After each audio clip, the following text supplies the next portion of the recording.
ये वाकया करबला कब हुआ? रसूल की शहादत से 50 साल बाद। इसका मतलब है कि वो लोग जिंदा थे जिन्होंने अपनी आंखों से नबी को देखा था। वो रसूल जिंदा थे जिन्होंने अपनी आंखों से नबी की गोद में हुसैन देखा। उन लोगों ने इस कत्ल में क्या किरदार अदा किया? वो वाकया करबला में कहां थे? क्योंकि मुस्लिम उम्मा दो हिस्सों में तकसीम हो चुकी थी।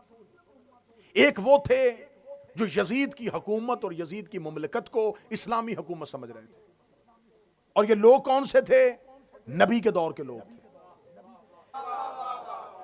आपने खिलाफत वाली तादाद पूरी करनी है तो आपको यजीद रखना पड़ेगा, क्योंकि वो खलीफा मुसलमानों का रहा है। आप कहते जी उसका किरदार बड़ा गंदा था, लेकिन वो खलीफा रहा है। तो यही बात तो हम कह रहे हैं कि किरदार ठीक नहीं थे और खलीफा रहे हैं।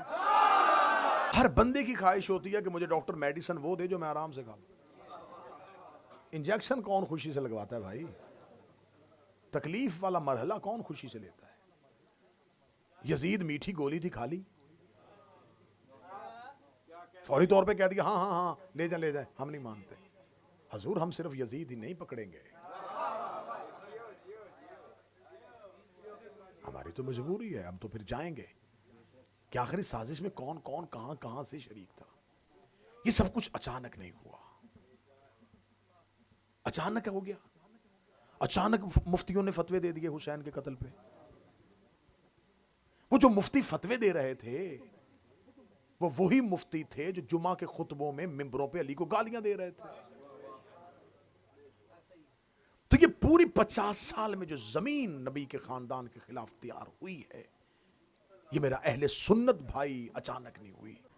हमारे ऊपर ये जो इल्ज़ाम है कि हम शायद नबी के वफ़ादार असहाब को, नबी के जानसार असहाब को अहले बैत के मुकाबले पे तरजीह नहीं देते, तो ये यकीनन ये हक़ है कि हम अहले बैत के मामले में इतने मोहतात हैं और इतने सख्त हैं कि हम नबी के बाद अहले बैत को सबसे ज़्यादा अफजल समझते हैं। हम मौला अमीरुल मोमिनीन को रसूल अल्लाह का बिला फसल खलीफा मानते हैं।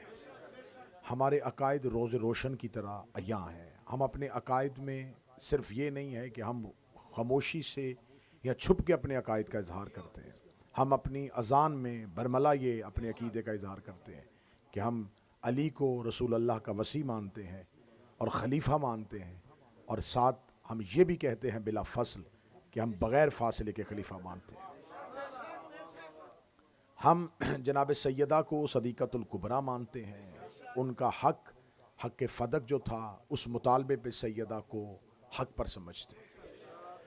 हमारी ये अकायद रोज़ रोशन की तरह अया है। इन अकायद के बाद आप हमसे बात करें, आप हमसे गुफ्तगू करें, तो उसी इल्ज़ाम को ख़त्म करने के लिए हमने मुसलसल आपको दो तरह से आपके सामने वाज़े किया कि असहाब पैगम्बर में भी हर एक वफ़ादार पैगम्बर नहीं था। अगर सारे ही असहाब नबी के वफ़ादार होते तो फिर खुदा ने कुरान में सूरह मुनाफिकून किन के लिए नाज़िल की थी? मुसलमान काफिर की एक ही शक्ल थी, एक ही सूरत थी, इसलिए खुदा ने काफिरों के लिए एक ही सूरत भेजी, काफिरून। मुसलमान की एक ही शक्ल होती तो खुदा एक ही सूरत भेजता, मुस्लिमून। लेकिन खुदा ने काफिरों के लिए काफिरून भेजी, मुसलमानों के लिए मुस्लिमून नहीं, दो सूरतें भेजी, मोमिनून मुनाफिकून।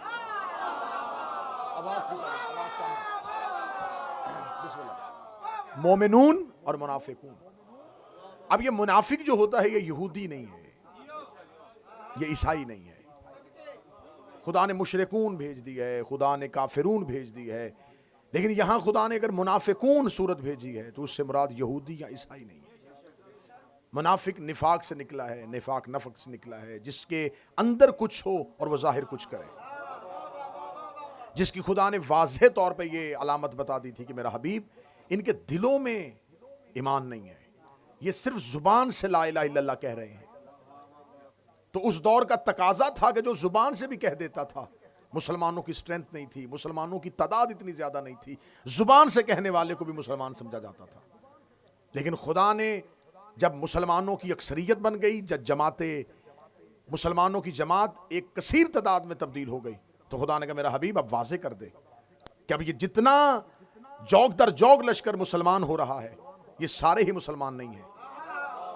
अब इनके अंदर दो ग्रोह हैं, एक है मोमिनून और एक है मुनाफिकून। दौरे पैगंबर पे नबी और अल्लाह को खबर थी, क्योंकि रसूल की महफिल में लोग बैठते थे, दिल के अंदर कुछ होता था, जुबान पे कुछ होता। जो ही महफिल रसूल से निकलते थे, फिर रसूल की महफिल से निकल के वो खुल के अपने अकीदे का इजहार करते थे, और खुदा बजरिया जिब्राइल रसूल को हुक्म पहुंचा देते थे, मेरा हबीब ये जो अभी तेरे पास से उठ के गए, अभी अभी ये तेरे पास जो बैठे हुए थे, इन्होंने तेरी गैर मौजूदगी में तेरी इस बात का ये मजाक उड़ाया है। तो ये सारी बातें दौरे रसूल में तो वाज़ेह होती रहीं, और रसूल बताते रहे कि खुदा बार बार कह रहा है मुनाफिकून के लिए ये आयत भी भेजी है, ये भी मुनाफिकीन के लिए भेजी है, ये भी मुनाफिकीन के लिए भेजी है। आखिर एक दिन महफिल पैगंबर में रसूल के जलीलुल कद्र सहाबा बैठे थे, जिनमें हजरत सलेमान मोहम्मदी और हजरत अबू ज़र बैठे हुए थे। उन्होंने कहा या रसूल अल्लाह, आपकी जिंदगी में तो पता चल गया है कि कुरान बता देता है कि मुनाफिक कौन है, लेकिन आपके जाने के बाद जब आयतें नहीं उतरा करेंगे तो कैसे पता चलेगा कि मुनाफिक कौन सा है। रिसालत में आपने देखा मस्जिद के कोने पे रेत पे सर झुकाए हुए अली कुरान लिख रहे थे, अमीर अल मोमिनीन की तरफ हाथ का इशारा करके। अहले सुन्नत किताबों में रसूल ने कहा या अली कामा, उठिएगा। अली उठ के खड़े हुए। रसूल ने सलमान अबू ज़र से कहा पूरे मदीने के मेरे सहाब को बता दो, ये है मोमिन और मुनाफिक की पहचान। इसकी मोहब्बत,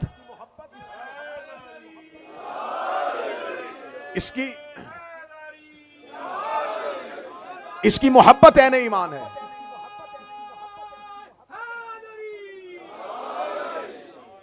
इसकी मोहब्बत ऐन ईमान है, और इसका बुग़्ज़ मुनाफिकत। ये अहले सुन्नत बरादरान की जय्यद अहदीस की किताबों में मुसलसल ये हदीस दर्ज हुई है कि मोमिन और मुनाफिक की पहचान सिर्फ और सिर्फ मोहब्बत अमीर अल मोमिनीन। और खुदा ने मुज़म्मत की है कि अगर मुनाफिक दिल में ईमान न रखे तो जुबान से कलमा पढ़े तो उसे कोई फायदा नहीं होगा। एक शख्स ने महफिल रसूल में आके कहा, पूछा था या रसूल अल्लाह, नेकियां क्या हैं और गुनाह क्या हैं, सय्यात क्या हैं और हसनात क्या हैं। उसने कहा कि रसूल बताएंगे नमाज नेकी है, झूठ गुनाह है, रोज़ा नेकी है, चोरी गुनाह है, ज़कात नेकी है, जना गुनाह है। रसूल मुझे नेकियां गिनवाएंगे और गुनाह गिनवाएंगे। या रसूल अल्लाह, नेकियां क्या हैं और गुनाह क्या हैं। और उसने फौरन कागज़ कलम निकाला कि अब रसूल नेकियां भी लिखवाएंगे और गुनाह भी लिखवाएंगे। सुन्नी किताबों में, हदीस की किताबों में है, रसूल ने फरमाया हुब्बे अली से बड़ी नेकी कोई नहीं, बुग़्ज़ अली से बड़ा गुनाह कोई नहीं। हुब्बे अली से बड़ी नेकी कोई नहीं है।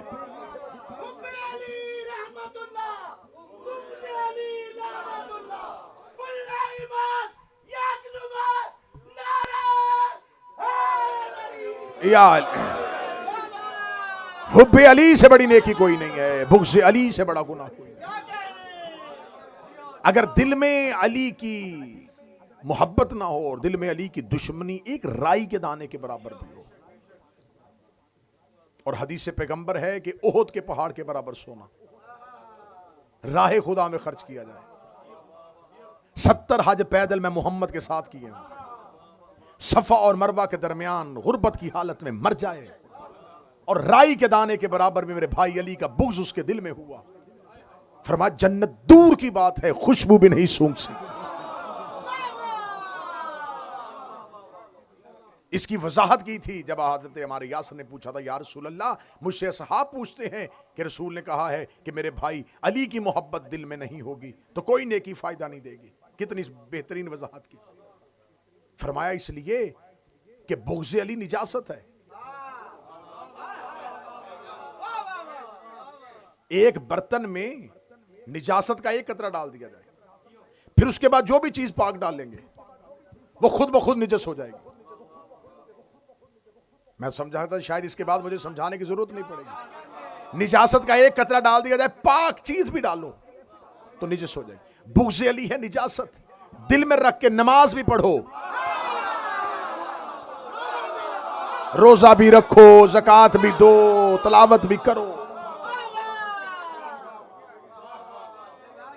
जंग सफीन में जब मौला अमीर अल मोमिनीन ने अपने एक असहाबी से कहा था कि जाओ लश्कर शाम पे हमला करो, वो लश्कर शाम पे हमला करने के लिए अपना एक दस्ता लेके आगे बढ़ा तो उन्होंने देखा कि माल के अस्तर आ रहा है। उन्होंने फौरन कुरान नेज़ों पे बुलंद कर लिया, माल के अस्तर अपना लश्कर लेके वापस आ गए। अली ने फरमाया मालिक हमला क्यों नहीं करके आए? फरमाया मौला हमला करने गया था लेकिन उन्होंने कुरान नेज़ों पे उठा लिए, कुरान नेज़ों पे उठा लिए हैं। तारीख कहती अली बिजली किसी तेजी से घोड़े की सीन पे आए। अली ने अपनी जुल्फकार को हवा में लहराया। मालिक ने कहा मौला कहां जा रहे? फरमाया इन पर हमला करने के लिए। उसने कहा मौला हमला तो मैं भी कर सकता था लेकिन मौला मैं तो कुरान दे के वापस आ गया। अली ने भागते घोड़े की सीन पे कहा मालिक कुरान इनके हलकों में अटका हुआ है, कुरान इनकी गर्दनों में फंसा हुआ है। उसने कहा मौला ऐसे भी कारी होते हैं जो कुरान पढ़े और कुरान हलक में रुक जाए। फरमाया तूने नबी से नहीं सुना अल कुरान मा अली व अली मा अल कुरान, कुरान और अली हमेशा इकट्ठे होते हैं। कुरान दिल में आने से पहले हलक में रुक के देखता है, अगर दिल में अली हो तो उतर जाता है वरना हलक में रुक जाता।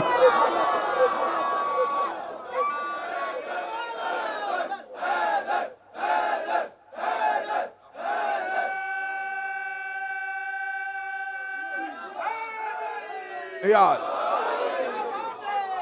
बिस्मिल्लाह।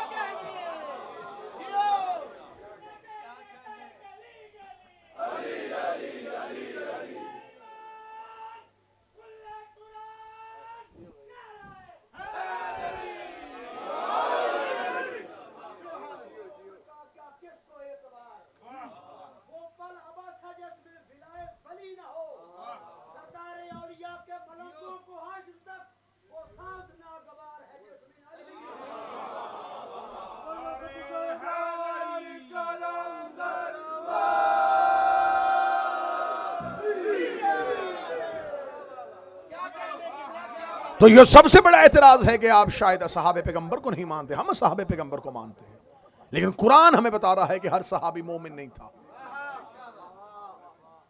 12 मुनाफिकीन के नाम तो रसूल लिखवा के गए थे हुजैफा को। वादिये उकबा 12 मुनाफिकीन के नाम तो अहले सुन्नत किताबों में लिखा है, सही बुखारी ने लिखा हुआ है, मुहद्दिसीन ने लिखा है कि रिसालत इमाम ने हजरत हुजैफा यमान को लिखवाए। हुजैफा के पास वो नाम मौजूद थे और बहुत बड़ी शख्सियत रसूल के जाने के बाद, क्योंकि रसूल ने कहा था हुजैफा मुनाफिक की सबसे बड़ी निशानी क्या होगी? सबसे बड़ी निशानी ये होगी नाम ना बताना। नाम बताओगे इस्लाम यहीं पर रुक जाएगा, तबलीग इस्लाम का सिलसिला बंद हो जाएगा। ये आवाज बुलंद कर देंगे कल मुसलमान करता है, मुसलमान करने के बाद फिर उनके कत्ल के फतवे दे देता है, तबलीग इस्लाम रुक जाएगी। तू नाम ना बताना। हुजैफा ने कहा मौला कैसे हो सकता है कि दिलों में मुनाफिकत रखें, आपसे दुश्मनी रखें, आपके कत्ल का इरादा करें, आपकी ऊंटनी को पहाड़ी से गिराने का सोचें और इनके नाम ना बताए जाएं। फरमाया हुजैफा एक निशानी है, मेरी जिंदगी में मरेंगे मैं जनाजा नहीं पढ़ाऊंगा, मेरे बाद मरेंगे अली जनाजा नहीं पढ़ाएगा। अब हमसे ये ना पूछा करो कि तुम किसे मानते हो किसे नहीं मानते, हमें ये बताया हो कि अली किसके जनाजे में गए थे।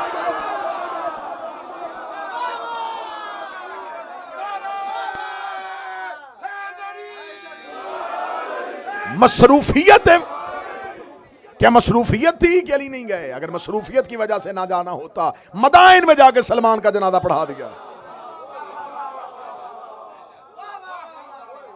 मुनाफिक का जनाजा रसूल ने फरमाया।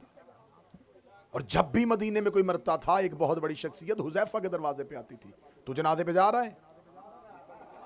हाँ चलें फिर। अब मैं ये अकीदा ये लफ्ज़ अगर आपके जहन बन गए तो अब मैं कहना लगाऊं इस पैगाम को जहां तक हो सके वो नशर कर दीजिए। बरादरान अहले सुन्नत, आपको बहुत गलत गाइड किया गया है कि हम शिया सहाबा इकराम की इज्जत नहीं करते, हम सहाबा को बुरा कहते हैं। मैं दुआए ज़हरा नॉर्थहैम्पटन में इस पूरे मजमे की नुमाइंदगी करते हुए कह रहा हूं, हम सहाबी को बुरा नहीं कहते, हम मुनाफिक को बुरा कहते हैं।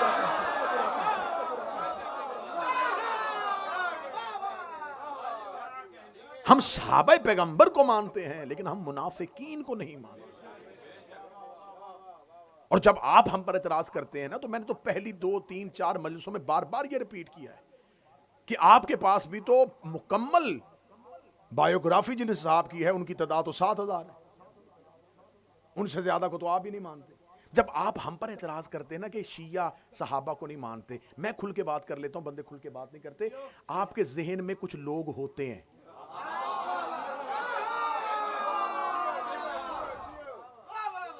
कुछ लोगों को आप जहन में रख के, तो आप ना सहाबा का नाम ना गलत इस्तेमाल करें, बाकी सब लोगों को तो ना गलत करें, आप नाम लेके बताया करें कि आप इन्हें क्यों नहीं मानते।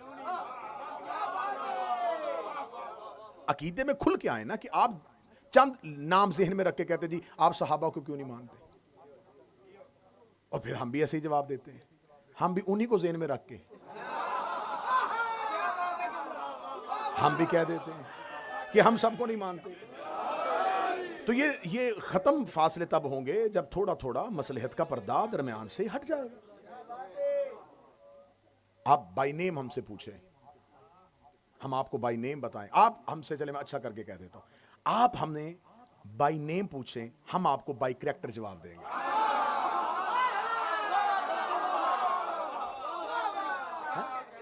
आप हमें बाय नेम बताएं कि आप कहें जी आप इनको क्यों नहीं मानते, हम फौरन किताबों से कैरेक्टर पढ़ेंगे, उस पढ़ने के बाद आपको कहेंगे जी ये किरदार है। हम शख्सियत परस्ती नहीं करते, हम किरदार की इज्जत करते हैं। अगर तो ये किरदार इज्जत के काबिल है तो मान ले। यकीन करें, हम फैमिली बैकग्राउंड की वजह से ना किसी को छोड़ते हैं ना मानते। अगर हम फैमिली बैकग्राउंड देखते तो मोहम्मद बिन अबी बकर को क्यों मानते।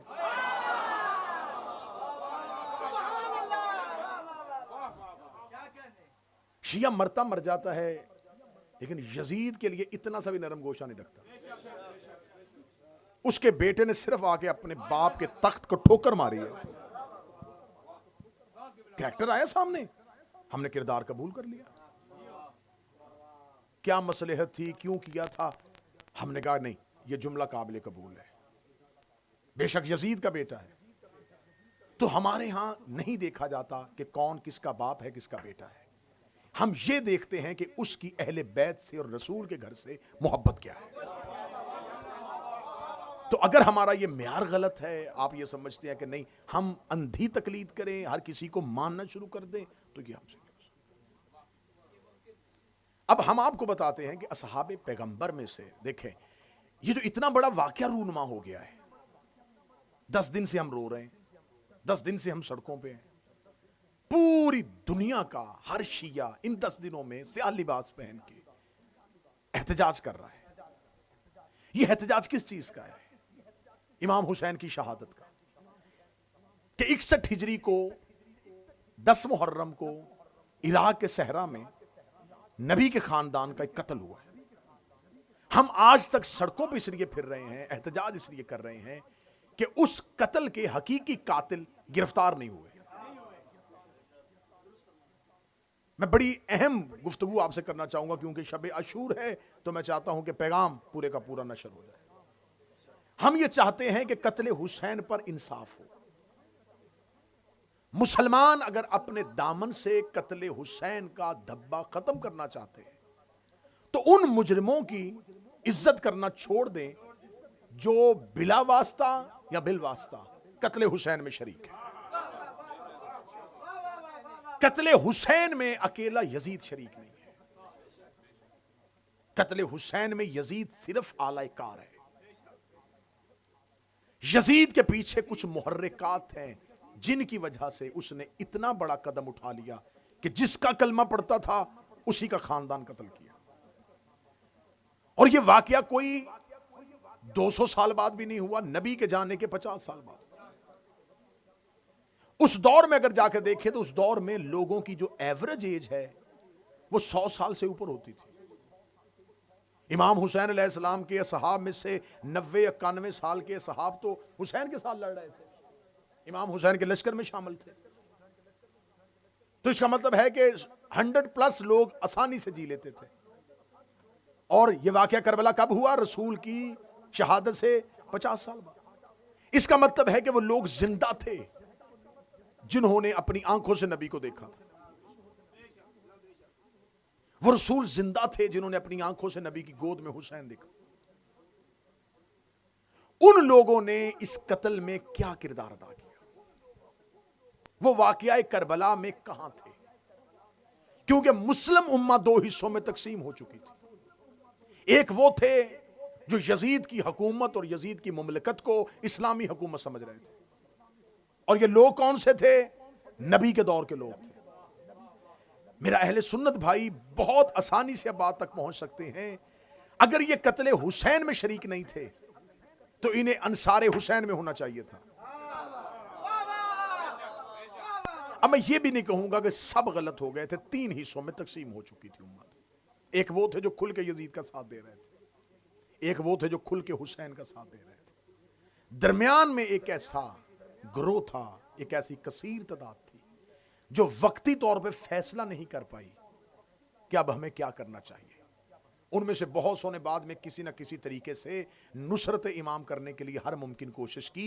जिन्होंने बाद में कोशिश की वो नाम भी तारीखों में लिखे हुए। अब यहां पर आके कहा जाता है कि सिर्फ यजीद जो था वो कत्ले इमाम हुसैन अलैहिस्सलाम में शरीक था। नहीं, हम शियों के लिए कोई मामूली कत्ल नहीं है, हमारे इमाम का कत्ल है। हम इसकी मुकम्मल इन्वेस्टिगेशन चाहते हैं। हम ये चाहते हैं हमें बताया जाए कि यजीद क्या अपनी मर्जी से तख्ते खिलाफत में बैठ गया था? आखिर उसे बैयत हुई तो वो खलीफा बना, तो वो बैयत क्यों हुई, किन्होंने की, किसने करवाई, वो सारे मुहर्रिकात क्या थे? नहीं जी, वो यजीद को उसका बाप जो है उसने नामजद कर दिया था। तो इसका मतलब है कि कत्ले हुसैन में इन्वेस्टिगेशन अगर आगे बढ़ेगी तो सिर्फ यजीद शरीक नहीं, वो भी शरीक है जिसने यजीद की हुकूमत का रास्ता हमवार किया। अब अगर यजीद कत्ले हुसैन में अकेला शरीक नहीं है, इसकी हुकूमत साजी करने के लिए, इसको हाकिम बनाने के लिए जो भी शरीक था, वो चाहे इसका बाप था, वो इस कत्ल के अंदर आ गया। अब यहां पर आके फिर तहकीक नहीं रुकेगी, तहकीक फिर इसके आगे जाएगी। आखिर यजीद के बाप मुआविया बिन अबू सुफियान को शाम की हुकूमत किसने दी थी?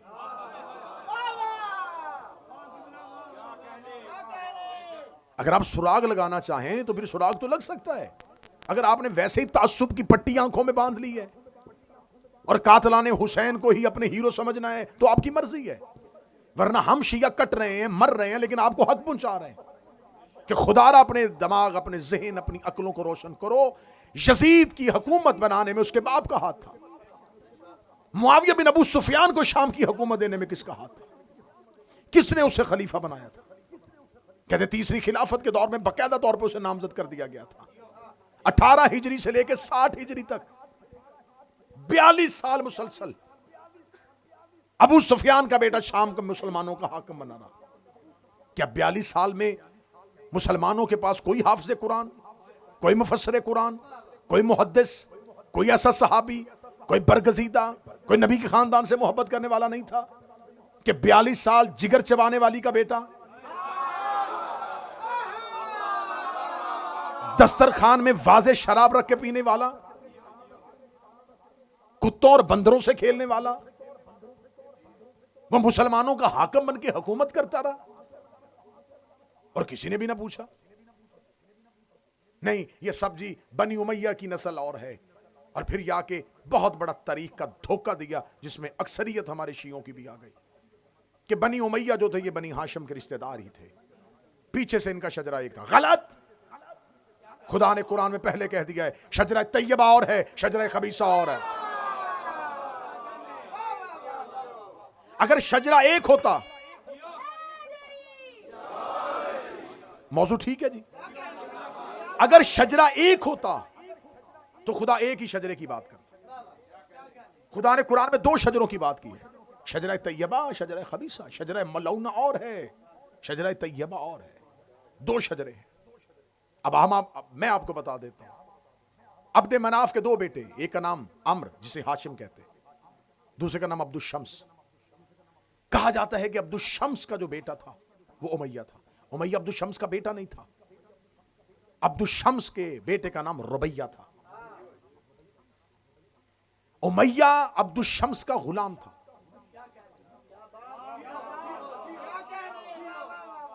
जब ये रसूल के दादा हैं जनाब हाशिम और जनाब अब्दुल शम्स, ये दोनों दादा हैं। ये शाम में रहते थे क्योंकि शाम में उस दौर में बिजनेस, तजारत सब कुछ शाम में था, शाम में मुकीम थे। जब अब्दुल शम्स के हां एक गुलाम रहता था जिसका नाम उमैया था। अब्दुल शम्स का इंतकाल हो गया, उमैया ने उसके सारे कारोबार को संभाल लिया। पता चला कि अब्दुल शम्स का हकीकी वतन तो मक्का है और मक्का में इस कबीले को बड़ी इज्जत की निगाह से देखा जाता है। ये मक्का पहुंचता है, जब मक्का आता है तो जनाब अब्दुल मुतलब इससे सवाल करते ये कौन है?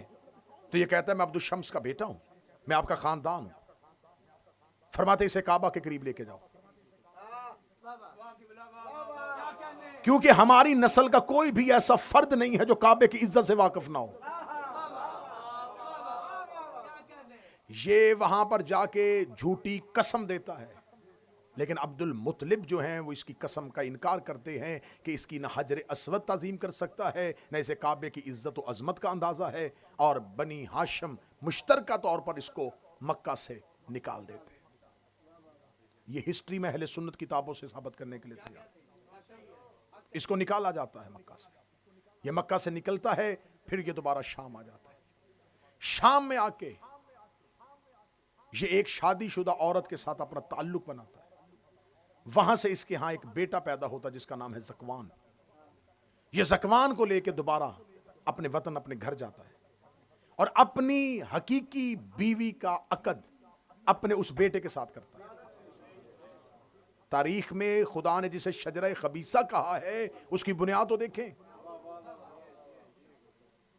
वहां से इसके यहां एक बेटा पैदा होता है जिसका नाम है हर्ब। फिर इसके यहां बेटा पैदा होता है जिसे कहते हैं सखर। इसी सखर की कुनियत अबू सुफियान है।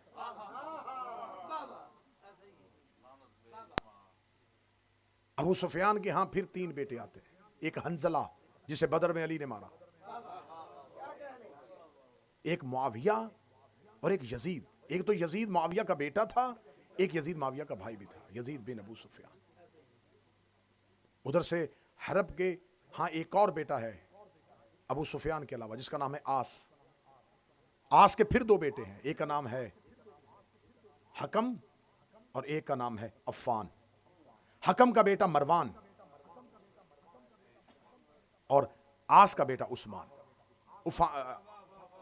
उफान का बेटा उस्मान। फिर इसमें से एक बेटा है जिसका नाम है उकबा। उकबा का एक बेटा है वलीद। ये वही वलीद है जब इमाम हुसैन से बैत मांगी गई तो ये मदीने का वाली था, मदीने का हाकम था। इसको खिलाफत के दौर में कूफे का हाकम बना दिया गया था। ये कूफे का मुसलमानों का वाली बना हुआ था दौर यजीद में। और अहले सुन्नत किताबें कहती हैं इसने शराब के नशे में आके फजर की नमाज मुसलमानों को पढ़ाई और 2 रकत की बजाय 4 रकत नमाज पढ़ाई। माल के अश्तर वहां मौजूद थे। ये शराब के नशे में बेहोश होकर मुसल्ले पे गिरा। लोगों ने इसकी अंगूठी उतारी, क्योंकि अंगूठी खलीफा की जो हाकम होता है वो मोहर होती है उसकी। अंगूठी उतार के मदीने भेज दी कि या अली ये देखिए क्या हो रहा है, एक शराबी को यहां पे हाकम बनाया हुआ और वो मुसलमानों को नमाज पढ़ा रहा है। क्या किया गया? उसको माजूल किया गया? नहीं, उसको माजूल करने के बजाय उसको मदीने जैसी अहम पोस्ट को बुला लिया गया। ये तमाम काम जो हो रहा था, ये बनी उमैया का जो शजरा फैल रहा था, कोई कूफे का वाली बन रहा था, कोई शाम का वाली बन रहा था, किसी को यमन का वाली बनाया जा रहा था। अब मेरा अहले सुन्नत भाइयों से सवाल है कि आप हमारा गिरेबान पकड़ते कि आप सहाबा को नहीं मानते। क्या उस दौर में नबी के जलीलुल कदर साहब मौजूद नहीं थे? क्या अबू जर कूफा का गवर्नर नहीं बन सकता था? क्या सलमान शाम का हाकम नहीं बन सकता था? क्या मिकदाद को किसी मुल्क की गवर्नरी दी गई हो? तो इन तमाम शख्सियात को छोड़ के सिर्फ बनी उमैया को नवाजना, कि दूसरी खिलाफत के दौर में जब बनी उमैया मुकम्मल तौर पे शाम का कंट्रोल संभाल लेते हैं और 42 साल तक उनकी हुकूमत चलती रहती है, और 42 साल सिर्फ और सिर्फ एक उम्मत को अली की दुश्मनी में पाला जाता है। तो अब इधर ये है एक पूरा शजरा जो अहले बैत की दुश्मनी में है। सवाल यह पैदा होता है कि यजीद की हुकूमत साजी में किसका हाथ था? मुआविया का। मुआविया को किसने बनाया था? तीसरी खिलाफत के दौर में तीसरे खलीफा की हुकूमत किसने बनाई थी? 6 लोगों की कमेटी ने। 6 लोगों की कमेटी किसने चुनी थी? दूसरे खलीफा ने। दूसरे को नामजद किसने किया था? पहले खलीफा ने। पहला खलीफा किसने चुना था? सकीफा ने। जो कत्ल हुआ ये कौन था? हुसैन। ये किसका बेटा था? अली का। अली को किसने हाकम बनाया था? रसूल ने। कहां बनाया था? गदीर में। झगड़ा हुसैन और यजीद का नहीं, झगड़ा सकीफ और गदीर का है।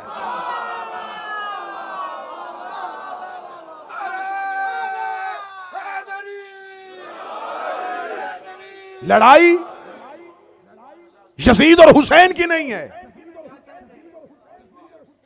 जंग सकीफ और गदीर में है। मैं हर साल ये चीख चीख के पूरी दुनिया के सामने कहता हूं, कतन मुनाफकत ना किया करो हुसैन के साथ। पूरा साल यजीद के कैंप में रहना, 10 साल के लिए हुसैनी बनने की एक्टिंग करना, फौरन सारे मुसलमान कहते हम भी इमाम हुसैन को मानते हैं। हमारे गांव में आके देखिए हम कितनी सबीलें लगाते हैं, हम 10 मुहर्रम को इतनी हलीम की देगे पकाते हैं। देगे पकाने से हुसैन मिलता है, सबीलें लगाने से हुसैन मिलता है। 10 दिन के लिए सिर्फ राजी करने के लिए, क्यों? हमें तेरी मुनाफिकत का पता है। तू 10 दिन हुसैनी इसलिए होता है कि उधर यजीद खड़ा है। अब यजीद के कैंप में ना जाने की वजह से सारी मुसलमान उम्मा ने कह दिया यजीद गलत, यजीद गलत, यजीद गलत, यजीद गलत, यजीद गलत। क्यों भाई? अकेला यजीद? सारे आके कह नहीं हुसैन सही यजीद गलत, हुसैन सही यजीद गलत, हुसैन सही यजीद गलत। मुझे नहीं पता तकरीर किसी बंदे तक पहुंच रही है, कौन सो के सुन रहा है, कौन जाके सुन रहा है। मैं जुमला कहने लगा हूं, हुसैन सही यजीद गलत। हुसैन सही कहने के लिए कई गलत कहने पड़ते हैं। इतना सस्ता नहीं है हुसैन।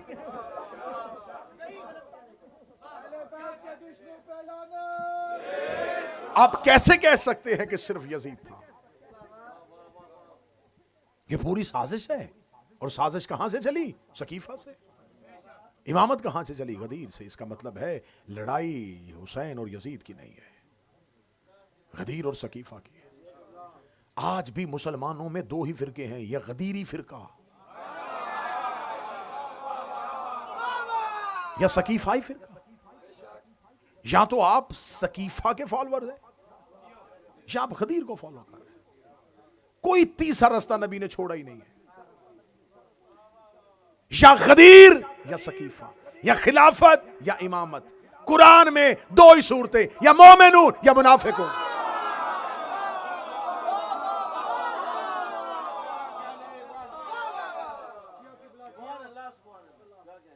गदीर में कौन कौन है? आओ मैं तुम्हें गदीर तलाशी दे लेते हैं ना, अपने अपने मकतब की तलाशी दे देते हैं। भाई नबी के खानदान के कातिल ढूंढने हैं ना, तो आओ अपना अपना मकतब खोलो, तलाशी दो। आओ हमारा मकतब देख लो। हमारे पास अली है, हसन है, हुसैन है, ज़ैनुल आबिदीन है, मोहम्मद बाकिर है, जाफर सादिक है, मूसा काज़म है, अली रजा है, तकी है, नकी है, अस्करी है, महदी है। लो तलाशी, इनमें से किसी में ऐब निकाल के दिखाओ।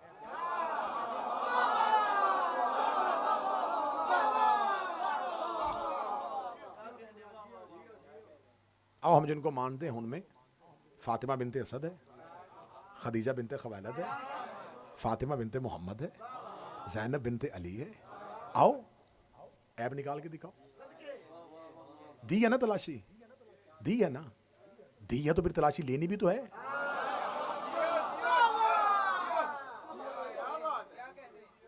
आए आपके पास खिलाफत, दें तलाशी। पहला खलीफा हजरत अबू बकर, दूसरे हजरत उमर, तीसरे हजरत उस्मान, चौथे हजरत माविया, 5वें थोड़ी देर के लिए हसन, 6ठे यजीद।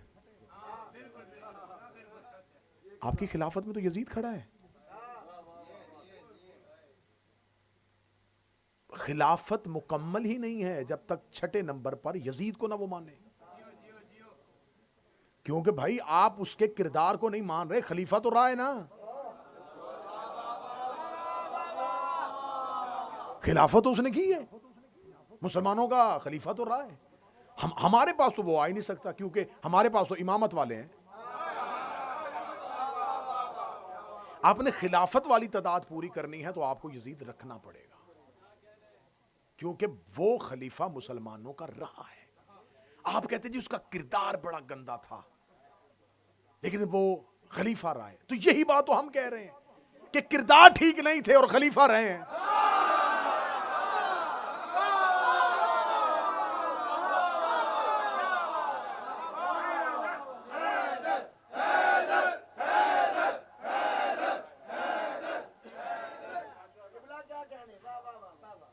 हर बंदे की ख्वाहिश होती है कि मुझे डॉक्टर मेडिसिन वो दे जो मैं आराम से खा लूं। इंजेक्शन कौन खुशी से लगवाता है भाई? तकलीफ वाला मरहला कौन खुशी से लेता है? यजीद मीठी गोली थी, खा ली, फौरी तौर पे कह दिया हाँ हाँ हाँ ले जाए ले जाए। हम नहीं मानते हजूर, हम सिर्फ यजीद ही नहीं पकड़ेंगे, हमारी तो मजबूरी है, हम तो फिर जाएंगे कि आखिरी साजिश में कौन कौन कहां कहां से शरीक था। ये सब कुछ अचानक नहीं हुआ, अचानक हो गया। अचानक मुफ्तियों ने फतवे दे दिए हुसैन के कत्ल पे। वो जो मुफ्ती फतवे दे रहे थे वो वही मुफ्ती थे जो जुमा के खुतबों में मिंबरों पे अली को गालियां दे रहे थे। तो ये पूरी 50 साल में जो जमीन नबी के खानदान के खिलाफ तैयार हुई है, ये मेरा अहले सुन्नत भाई अचानक नहीं हुई। अगर मुहर्रम तुम्हें ले ही आया है हुसैन के घर में, हुसैन तुम्हें खींच ही लाया है अपने घर में, तो आज शबे अशूर है, आज ही हुर बन जाओ।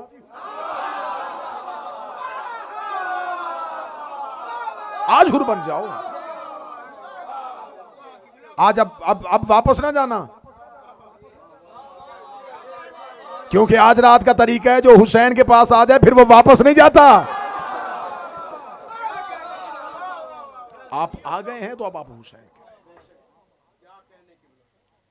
इंशाल्लाह इसी मौजू को हम बढ़ाएंगे सोइम की मजलिस में, इसकी मुकम्मल तफसीलात अगली, क्योंकि वक्त बहुत ज्यादा हो गया और शहादत भी मुकम्मल करी। और मुझे 2 वादे मैंने आपसे किए थे कि मुझे सहाबे हुसैन पे भी बात करनी है। हमारे यहाँ मकतबे तशय्यो में हम इमाम हुसैन अलैहिस्सलाम के 72 तादाद जानते हैं, 72 के किरदार नहीं जानते। मैं 3 4 5 जो जितना आप बर्दाश्त कर सकेंगे उतना मैं आपको बताऊंगा। इसमें कैसे कैसे जलील कदर लोग हैं। हबीब इब्न मुज़ाहिर, मुज़ाहिर कहा जाता है लेकिन मुज़ाहर है, इसको मुज़ाहिर कह दिया जाता है लेकिन असल तलफ़्फ़ुज़ का मुज़ाहर है। हबीब इब्न मुज़ाहिर ऐसा हुसैन का जय्यद सहाबी कि जो जाहिर बैठे वो मेरी गवाही देंगे। कब्र हुसैन पे किसी भी दरवाजे से जाओ पहले हबीब आता है, और हुसैन के शहर में जाओ तो पहले हुर आता है। फिर मैं जुमला कह दूं, हुर है हुसैन के शहर का दरवाजा, हबीब है हुसैन की जर्री का दरवाजा।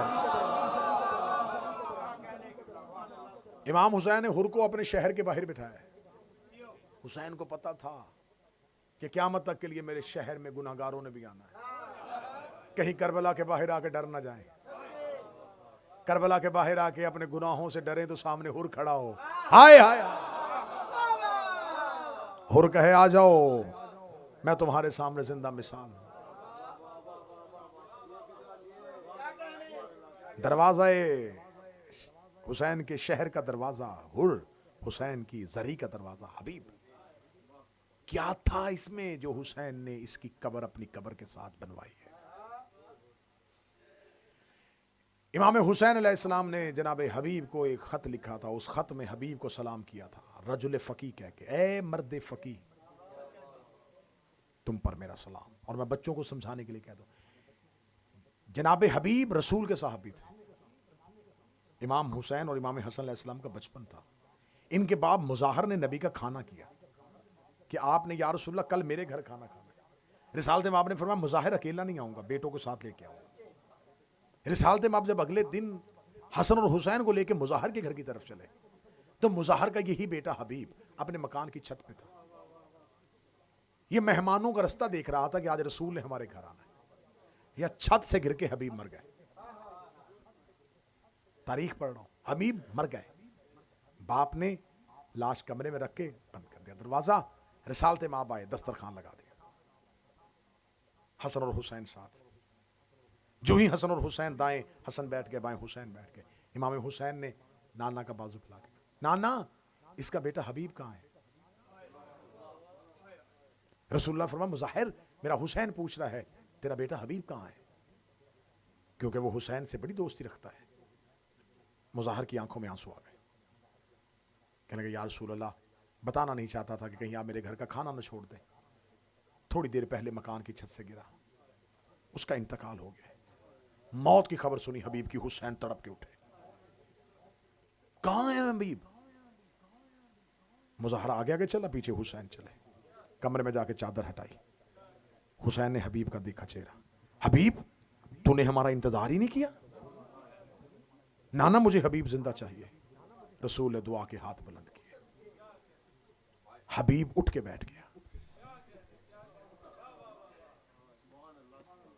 किताबें कहती हैं कि हबीब मदीना की गलियों में हुसैन के पीछे पीछे रहते थे, और ये क्या काम करते थे? मौला हुसैन के पांव के नीचे से मट्टी उठा के चूमा करते थे। रसालत माब ने जनाब हबीब को गोद में बिठा के कहा था, मेरे अल्लाह, ये जैसे मेरे हुसैन को हबीब रखता है, मैं चाहता हूं तू इसे ऐसे ही अपना दोस्त रख। इमाम हुसैन ने आखिरी वक्त में खत लिख के हबीब को कूफा से बुलाया। सहाबी पैगंबर भी है, रसूल की सोहबत में भी है। मर्द फ़कीह वाली बात शायद मैंने पहले कभी की थी, करूंगा तो ज्यादा वक्त गुजर जाएगा, मुझे 2-4 सहाबे बात करनी है। इस हबीब को ये इसका है कि हुसैन की मोहब्बत, हुसैन का इश्क, और खत लिख के इमाम हुसैन ने बुला लिया। जनाब जॉन, इसको बाज लोग समझते हैं कि ये इमाम हुसैन अलैहिस्सलाम का गुलाम था। इमाम हुसैन का गुलाम नहीं, ये जनाब फजल इब्ने अब्बास इब्ने अब्दुल मुतलब का गुलाम था।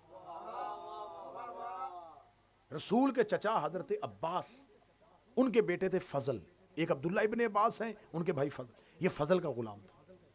जनाब फजल खरीद के लाए थे जॉन को। मौला अमीरुल मोमिनीन ने जनाब फजल से 150 अशरफी में खरीद लिया, और खरीद के अबू जर को तोहफा दे दिया। अबू जर, जॉन की तरबियत कर। फिर जनाब जॉन हजरत अबू जर के साथ रहे। जब हजरत अबू जर को मोहब्बत अली में वतन छोड़ना पड़ा तो जॉन साथ गया था। जब 32 हिजरी में हजरत अबू जर की शहादत हो गई, रोता हुआ जॉन मदीने आ गया। या अमीरुल मोमिनीन, आपने जिसका गुलाम बनाया था वो मेरा आका चला गया। अली ने फरमाया फिर तू आजाद है? उसने कहा अब मैं आजाद नहीं होना चाहता, मैं अब गुलामी ही में रहना चाहता हूं। अमीरुल मोमिनीन ने फरमाया ठीक है, फिर आज के बाद तू मेरे हुसैन का गुलाम है। ये जॉन है जिसने करबला में इमाम हुसैन अलैहिस्सलाम से जब वक्त रुखसत चाहिए तो हुसैन से कहा कि मुझे इजाजत दी दिए। हुसैन ने कहा नहीं जॉन, तू मुझे बड़ा प्यारा है। जनाब जॉन से कहा ना तू मुझे बड़ा प्यारा है। जॉन दूर जाकर रेत पे बैठ के रोना शुरू कर दिया। हुसैन ने जॉन को रोते देखा। हुसैन कहा जॉन क्यों रो रहा है? क्या लगा मुझे पता है, मैं गुलाम हूं, मैं हबशी हूं, मेरा खून इस काबिल नहीं है। हुसैन ने जॉन को यूं सीने से लगाया, जॉन ऐसी बातें क्यों करता है? जा जॉन, हुसैन तुम्हें विदा करता है।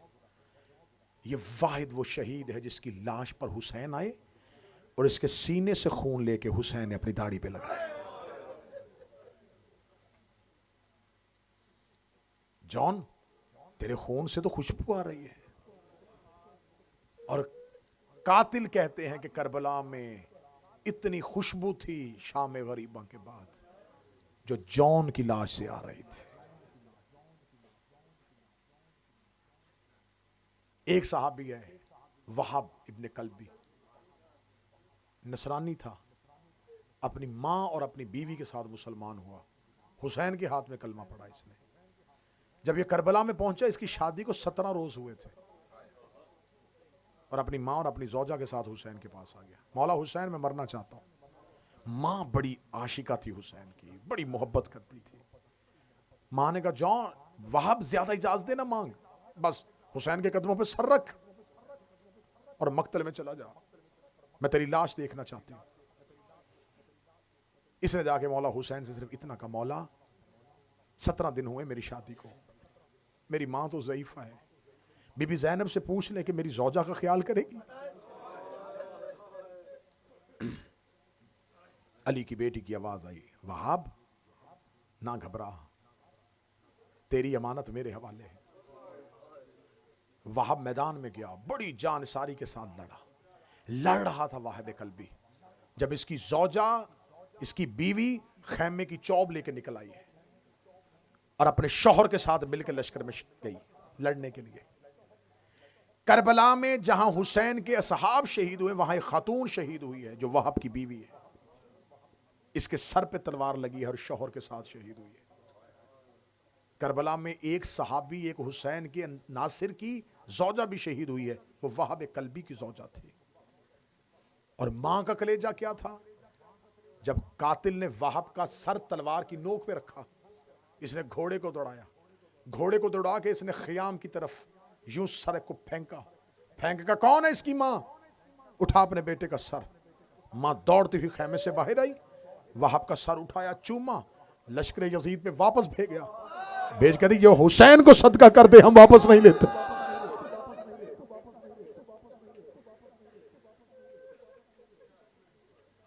ज़ुहैर इब्न कैन पेशे के एतबार से तबीब था, पेशे के एतबार से तिब जानते थे, तीसरी खिलाफत का कायल था।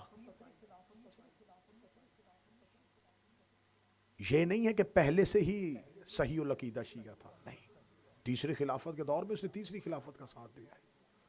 जब पता चला ना इमाम हुसैन मक्का पहुंच गए हैं, ज़ुहैर, ये बातें जरूरी हैं बच्चों को बताने के लिए, जब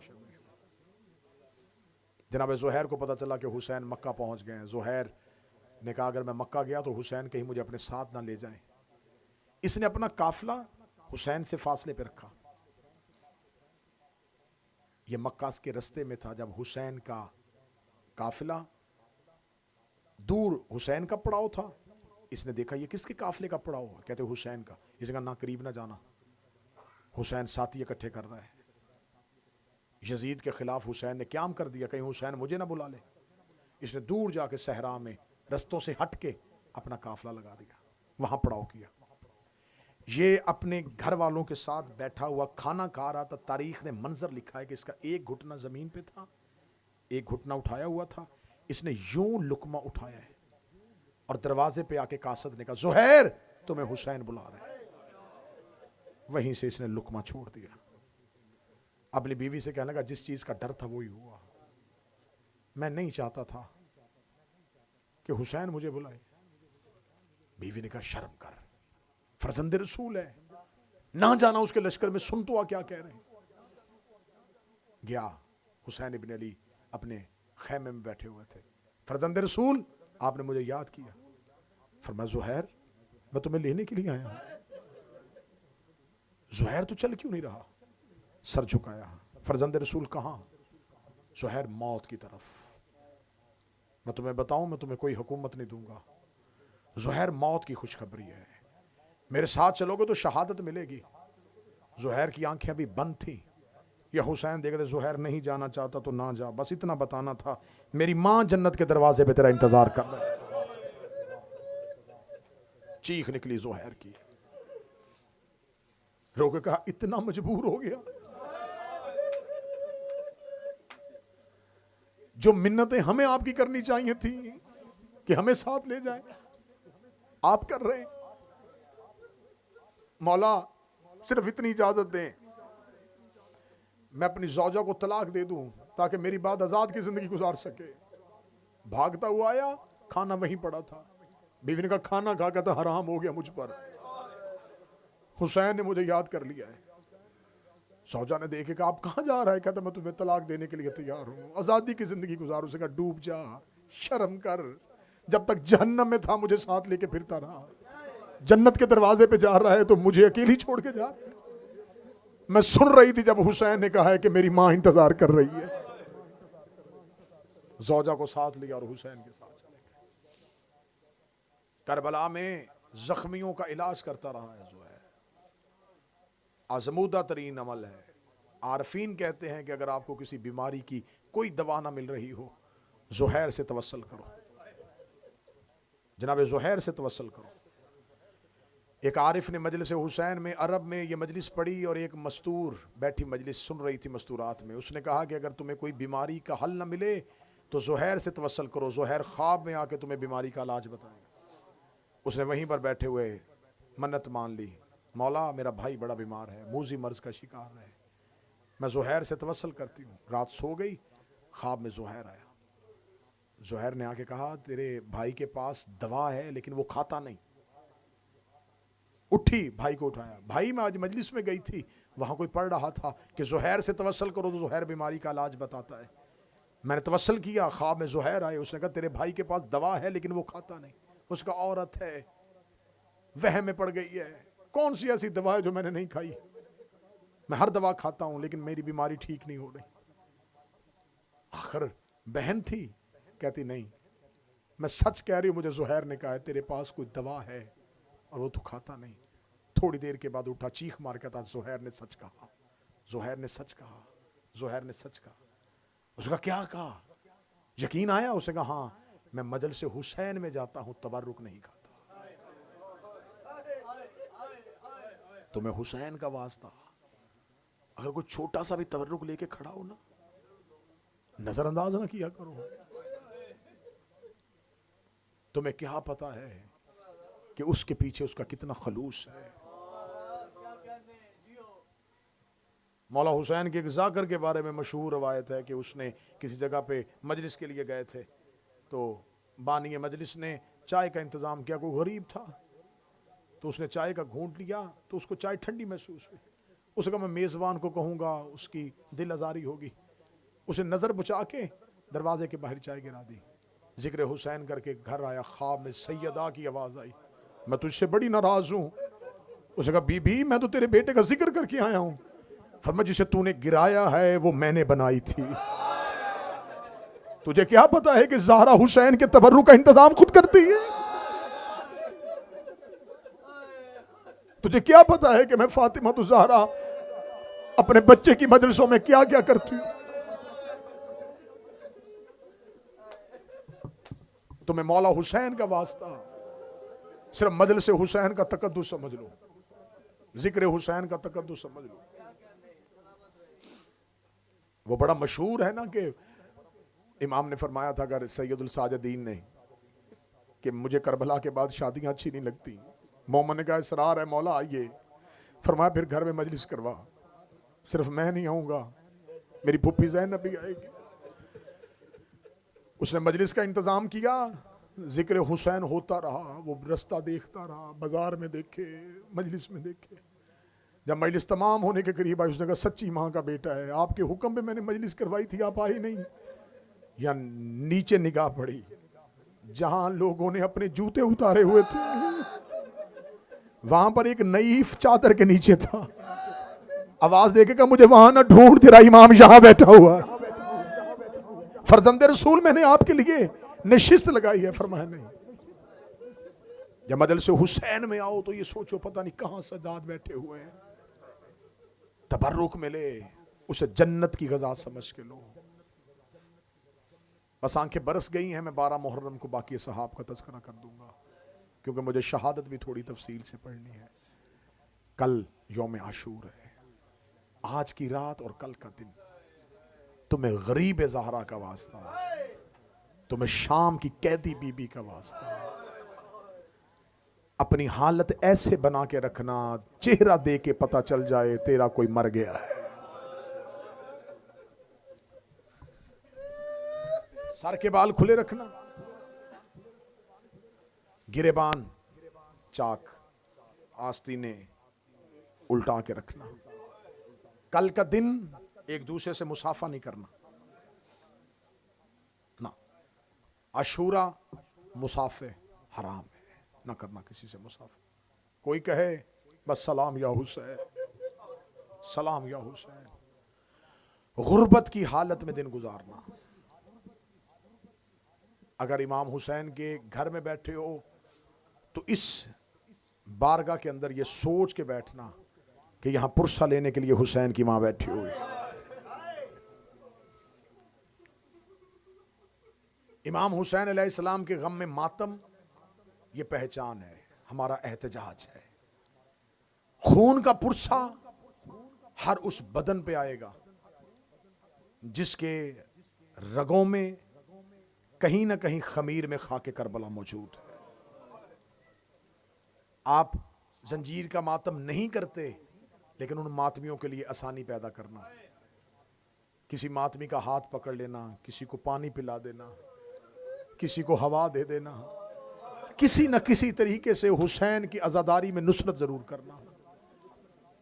आप जुलूस में शामिल हो रहे हैं तो इसका मतलब यह नहीं है कि आप फुटपाथ पे चलें। ये हुसैन के लिए वॉक नहीं है, ये हुसैन का एहतजाज है। मातमी हल्के में आए हैं, आप दो हाथ से नहीं कर सकते, आप एक हाथ से मातम करें। आप कमीज उतार नहीं सकते, आप कमीज पहन के मातम करें। जंजीर जनी, खून का पुरसा, एक मोमेंट दूसरे मोमेंट से मुतासर होता है उसका लहू देख के। बहुत दफा ऐसा होता है कि जंजीर जनी करते करते मोमन अज़ादार के जहन में ख्याल भी नहीं होता, लेकिन ऐसा इश्क, ऐसा वलवला देखता है कि वो भी हसरत करता है कि कोई मुझे जंजीर दो, मैं भी दो हाथ मारना चाहूँ। सफेद कपड़े पहन के भी मातम करोगे तो ये हुसैन की अज़ादारी की तशहीर है। हम मजलिसों के पोस्टर क्यों लगाते हैं? रियाकारी के लिए नहीं, ताकि जितने हो सके लोग मुतासर होके आए। मज़हब इस्लाम की हर इबादत में रियाकारी हराम है। आप नमाज नहीं पढ़ते, नमाजी की एक्टिंग करेंगे, हराम है। लेकिन वहद है हुसैन का जिक्र, जिसमें रसूल ने कहा है रो ना सको शक्ल बना लो। ये वो इबादत है जिसमें आके तुम रियाकारी भी करोगे तो इबादत में चली जाएगी। तुम रोने वाली शक्ल भी बनाओगे तो अजर हो जाएगा। सफेद कपड़े गम की निशानी, सफेद लिबास, ये बाद में स्याह लिबास जो है ये भी अरब में था, लेकिन सफेद लिबास भी कफन की अलामत है। अगर आज भी आपको अशूरा करबला में नसीब हो तो अशूरा में पूरा अरब इमाम हुसैन के हर्रम में सफेद लिबास में आता है। हम बर्रे सगीर पाको हिंद वाले लोग जो हैं, हम स्याह को 100 के सूरत में लेते हैं, अरब के लोग सफेद को 100 की सूरत में लेते हैं। सफेद कपड़े पहनकर भी गम मनाओगे फिर भी 100 की अलामत है। स्याह वाले सफेद पर एतराज न करना, सफेद वाले स्याह पर एतराज न करना। हुसैन की अज़ादारी की तशहीर होनी चाहिए, लहू का पुरसा होना चाहिए। हो सकता है कि कोई तेरी खून से भरी कमर दे के रो पड़े, क्योंकि ये जो मातमी के बदन पे जंजीर के निशान होते हैं ये क्यों हैं? हुसैन हम करबला में होते, हम अपना बदन तलवारों से जख्मी करवा लेते। मातमी की खून से भरी हुई पुश्त देख के शायद किसी को अकबर का सीना याद आ जाए, शायद किसी को अब्बास के कटे हुए बाजू याद आ जाए। रात शब्बेदारी में गुजारना, आज की रात जागने की रात है। इंसान हो, बशरी तकाजा है, बदन थकेगा, नींद आनी शुरू हो, साथ वाला मोमन दूसरे मोमन को ये ना कि मैं तुम्हें जगह देता हूं सो जा, नहीं, देखो साथ वाले अज़ादार को नींद आ रही है, उसका कांधा हिलाना, उसका कांधा हिला के कहना थोड़ी देर जाग, अकबर की अजान होने वाली।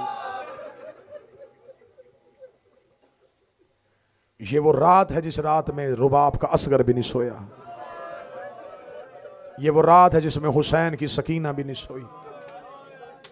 आज की रात अली की बेटियों ने सिर्फ जाग के नहीं, रो रो के गुजारी है। नाफे इब्ने हलाल करबला का एक शहीद है, वो रवायत करता है कि शब अशूर मैंने देखा कि हर एक अपने अपने खैमे में इबादत इलाही में मसरूफ था। हुसैन के खैमे से तलावत और तस्बीह की आवाजें आ रही थी। नाफे कहता थोड़ी देर बाद मुझे आवाज़ हुसैन रुकी हुई महसूस हुई। मैं अपने खैमे से निकला कि मेरे मौला की तस्बीह की आवाज़ क्यों रुक गई है। नाफे कहता मैंने देखा हुसैन खैमे से निकल के खामोश सहरा में चल रहे थे। नाफे कहता मैं पीछे पीछे चला, हुसैन ने पीछे मुड़ के, नाफे जी मौला क्यों पीछे आ रहा है? मौला जमाना दुश्मन है, सामने कातिलों का रश है, मौला आप रात के इस पहर में अकेले क्यों आ रहे हैं? फरमाया नाफे तू मेरे साथ चल। पीछे पीछे नाफे बिन हलाल कहता मैं चला। हुसैन चलते चलते एक जगह पे गए, उस रेत पे जाके हुसैन बैठ गए।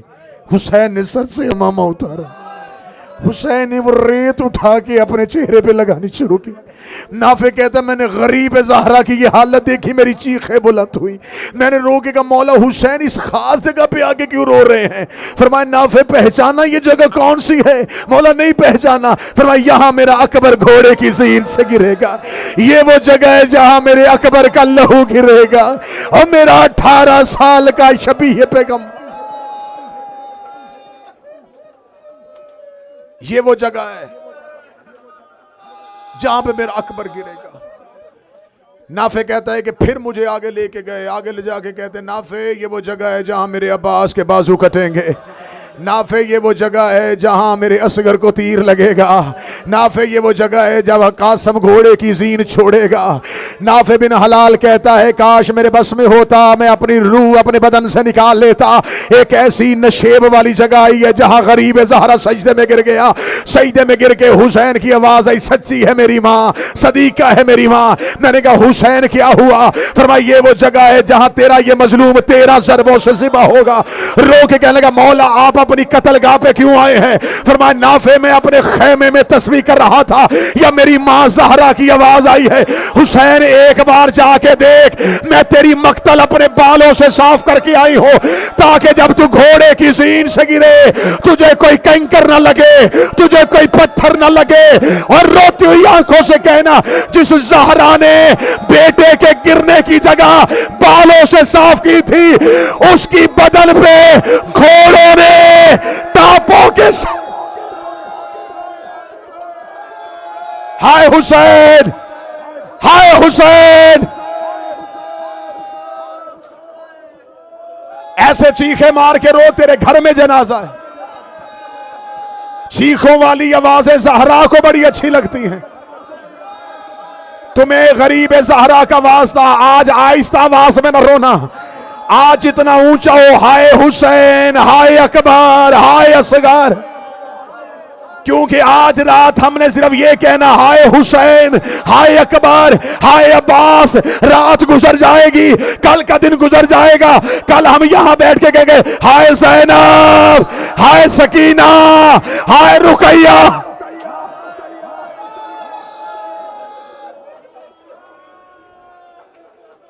हुसैन की अकबर की शहादत, करबला के दर्द के कुरान की सबसे मजलूम सूरत, हुसैन का बेटा अली अकबर, जो अकबर के मातमी बैठे हो। मुझे गरीब ज़हरा की कसम, हुसैन ने किसी मकतूल के कातिल को बददुआ नहीं दी।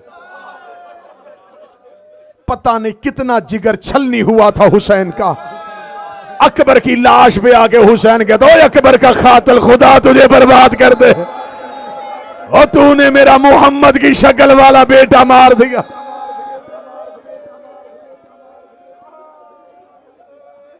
आए अकबर टीले पे हुसैन, बाबा अल्लाह के हवाले। हुसैन ने कब्जाए तलवार से अपनी पेशानी को उठाया। अकबर छोड़ के जा रहा है।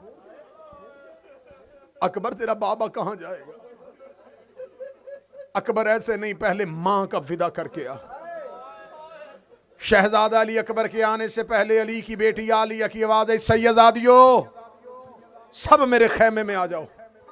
अली की बहुएं, अली की बेटियां आलिया के खेमे में चली गई। अकबर घोड़े पे बैठ के सैयदा ज़ैनब के खेमे में बीबी के हुक्म के मुताबिक गया। बीबी ने कहा अकबर पैदल चल के नहीं, अपनी सवारी पे सवार होके आ।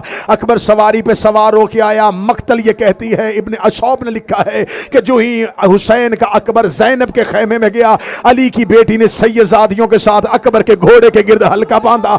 हल्का बांध के हर बीबी ने अपने हाथ में पत्थर उठाया, पत्थरों का मातम शुरू कर लिया। कोई कह रही है वाह अकबरा, कोई कह रही वाह मोहम्मदा, कोई कह रही वाह हुसैना। मुझे नहीं पता तेरे जिगर में ताकत है तो क्यों नहीं रो रहा। इधर बीबियों ने मातम शुरू किया। कोई कहती सर झुका मैं तेरी पेशानी चूमूं, कोई कहती चेहरा नीचे कर मैं तेरी दाढ़ी चूमूं, कोई कहती बटन खोल मैं तेरा सीना चूमूं, कोई कहती आस्तीन उलट मैं तेरी कलाइयां चूमूं। अकबर के घोड़े के सुबों में एक 4 साल की सैयदादी के हाथ आए। रो की आवाज आई अकबर इनके कद ऊंचे हैं, मेरा कद छोटा है। अकबर अपना पांव रकाब से बाहर निकाल। अकबर ने पांव रकाब से बाहर निकाला। सकीना ने अकबर के पांव पे मुंह रखा, रोक के दी अकबर सुगरा के हिस्से का। हाय हुसैन, सैयदा इन नवाजों पे रहम करे, ज़हरा तेरा पुरसा कबूल करे। सैयदा इन नवाजों पे रहम करे।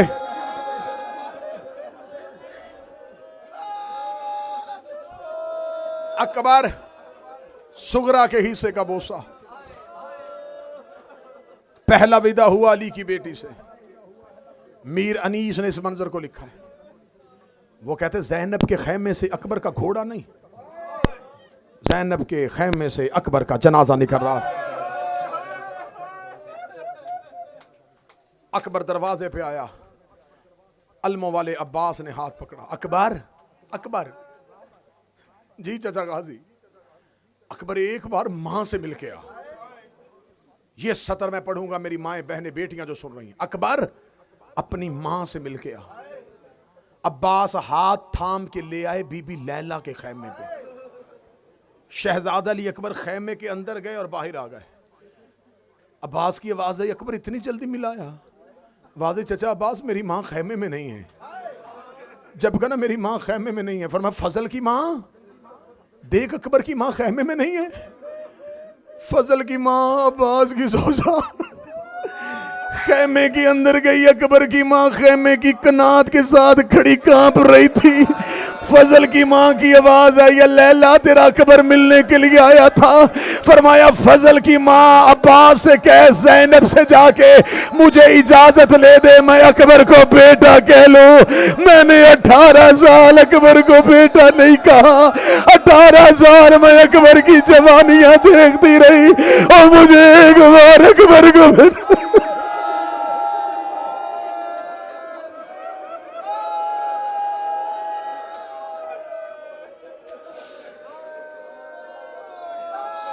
मैंने 18 साल अकबर को बेटा नहीं कहा। शहजादा अली अकबर मां के खैमे में आए। बीबी लैला जमीन पे बैठी। फरमाया अकबर सामने ना बैठना। अकबर अपना सर मेरी गोद में रख। अकबर ने सर मां की गोद में रखा। बीबी ने अपने पहलू से गठरी निकाली। गठरी निकाल के खोल के कहती अकबर तेरा 1 दिन का कुर्ता, तेरा 2 महीने का कुर्ता, तेरा 1 साल का कुर्ता। अकबर तू जवानियां चढ़ता रहा, मैं तेरे लिबास सीती रही। कब मेरा अकबर आएगा, मैं कब अकबर को लिबास पहनाऊंगी। अकबर मैं ये कुर्ते लेके आई थी। अकबर मैं तेरी शादी करूंगी। अकबर अल्लाह तुझे बेटा देगा, मैं तेरा बेटा अपनी गोद में पालूंगी। ओए अकबर तेरी मौत से शादी हो गई। ओए अकबर तेरी मौत से शादी। हौसला हौसला हौसला। मैं डर डर के पढ़ रहा हूं ताकि तुम शहादत सुन सको और मैं पढ़ सकूं। रोते हुए अली अकबर। 9 विदा हैं, 7 विदा हैं या 13 विदा हैं। मैं सारे विदा पढ़ूंगा तो मुझसे शहादत नहीं पढ़ी जाएगी। पहला विदा अली की बेटी से, दूसरा विदा अकबर का अपनी मां लैला से। एक विदा पढ़ देता हूं। अकबर गए सज्जाद के खैमे। अब वो बोलो यार, जिसका भाई है, जिसके जवान भाई हैं, अल्लाह अमजद के दर्जात बुलंद करे। जब गया है ना अकबर सज्जाद के खैमे में, सज्जाद रेत पे लेटा हुआ था। अकबर ने जाके सज्जाद के पांव पे अपना मुंह रखा। सज्जाद ने बंद आंखों को खोला, खोल के कहने लगा अकबर मिलने आया है या मरने जा रहा है। अकबर रो के कहता सज्जाद मरने जा रहा हूं। आवाज आई एक दफा मुझे खड़ा कर। सज्जाद के हाथों पे अकबर ने हाथ डाले। भाई के सामने भाई खड़ा हुआ। सज्जाद की आवाज आई अकबर एक बार मुझे सीने से लगा। अकबर ने सज्जाद को सीने से लगाया। अगला जुमला तू घर तक रोएगा। सज्जाद रो के दे अकबर तू मेरे बाबे का लाडला बेटा है। एक बार जाके बाबा से इतना पूछ ले, उनसे कह दे सज्जाद को तलवार दे दे, मैं मैदान में चला जाता हूं, मुझे लड़ने दे, शाम कोई और चला जाए। ओए मुझसे शाम नहीं जाया जाएगा। ओए मैं नंगे सरमा शराबियों के दरबार में, बदमाशों के मजमे में।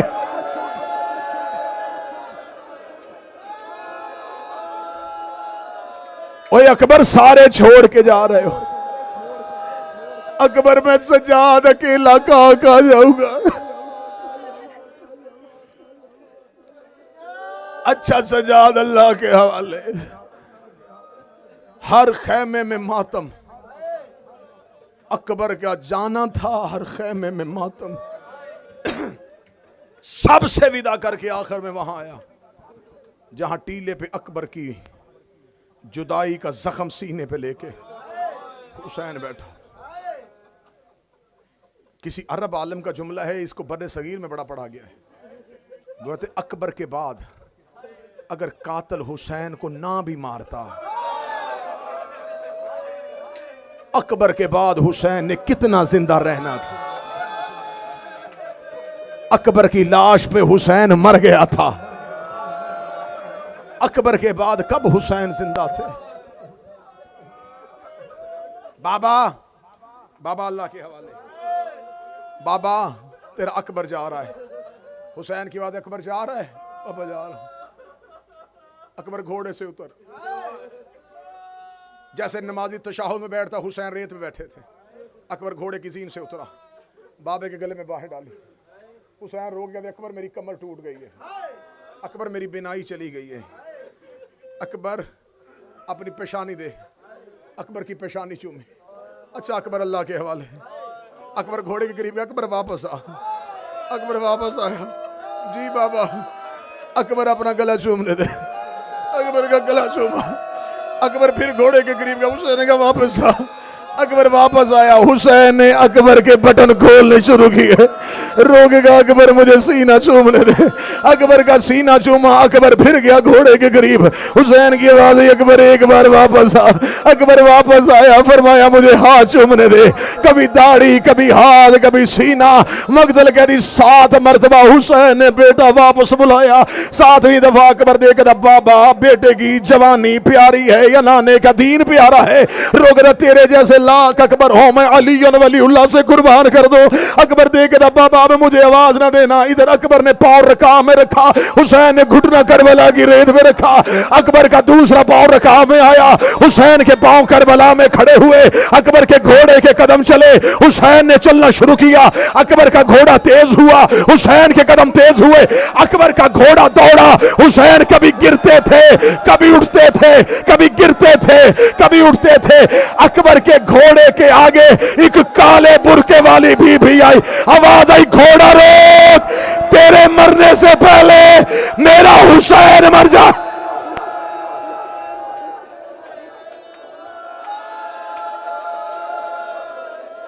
अकबर, अकबर घोड़ा रोक, अकबर घोड़ा रोक, अकबर तेरे मरने से पहले अकबर मेरा हुसैन मर जाएगा। हुसैन उठे, अकबर घोड़े की जीन से उतरा, गरीब ज़हरा की हालत, चेहरा रे से भरा हुआ, फरमाया अकबर, अकबर ओए अकबर तू 57 साल का ज़ईफ होता, तेरा कोई 18 साल का बेटा होता, ओए अकबर मैं फिर पूछता बूढ़ा बाप बेटे को कैसे मौत की तरफ भेजता है। अकबर की आवाज आई बाबा, बाबा ना इतना गरीब हो बाबा, वो देख मेरे कातिल कह के मार रहे। गरीब की आवाज, अकबर यहीं बैठा हूं। अब हुसैन न टीले पे न खेमे में, मकतल के दरमियान में हुसैन बैठ गया। हुसैन की आवाज, अकबर इतना करीब ले जा, मुझे तेरी लाश तक आने में देर न लगे।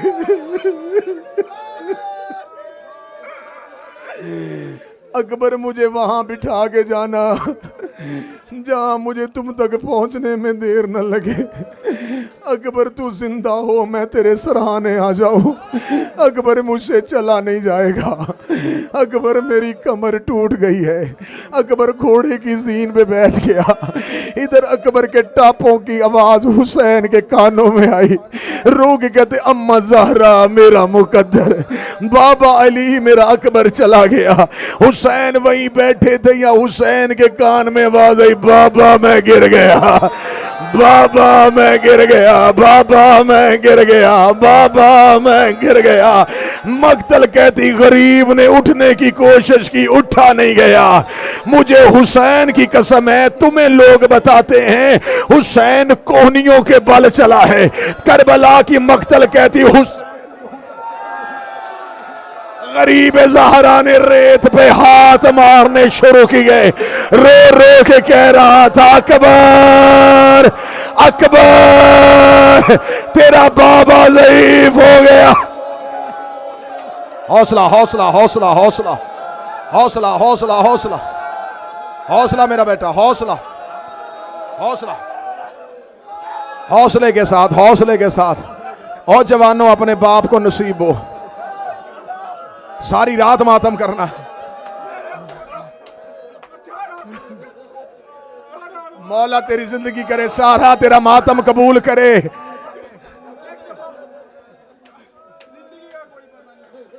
मैं पढ़ता हूं अकबर, मैं पढ़ता हूं अकबर, मेरा बेटा मैं पढ़ता हूं अकबर।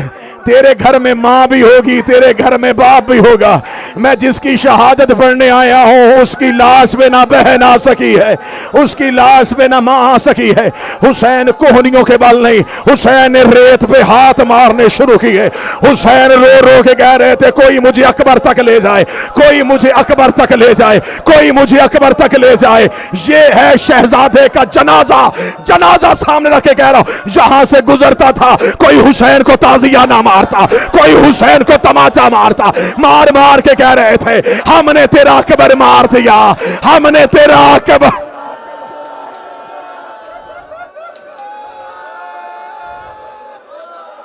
हौसला, हौसला, हौसला। गरीब बेटे की लाश पे कैसे पहुंचा? चल के।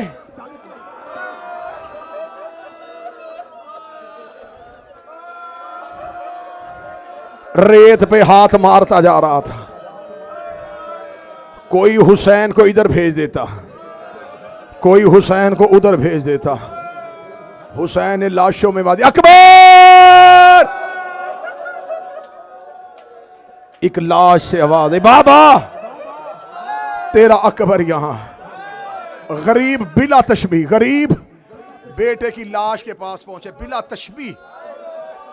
हुसैन पहुंचे, बेटा कैसे पहचाना? आंखों से, बिनाई नहीं थी। अकबर, अकबर।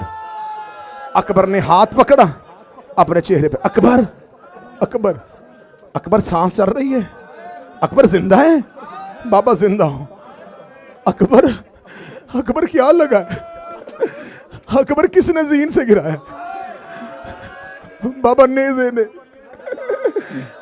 बेटा तुझे नेज़ा लगा है? कहां लगा है? बाबा सीने में।